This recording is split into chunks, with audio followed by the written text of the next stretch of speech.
মৌনবাবুর অন্নপ্রাশনের মূল পর্ব এখন শুরু হবে। বাড়ির মধ্যে সুন্দর করে ডেকোরেশন করা হয়েছে, আবার খাবারগুলো সুন্দর করে রেডি করা হয়েছে।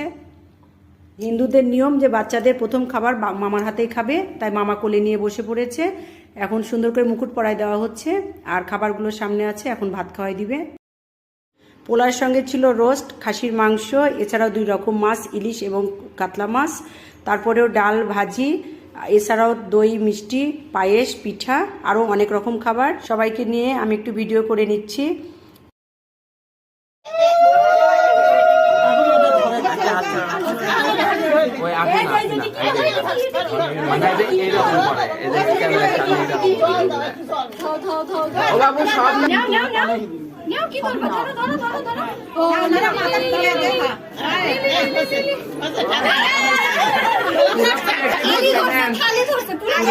অনুষ্ঠানের পর্ব শেষ, এখন খাওয়া দাওয়ার পালা, তাই সবাই মিলে খাওয়া দাওয়া করছে।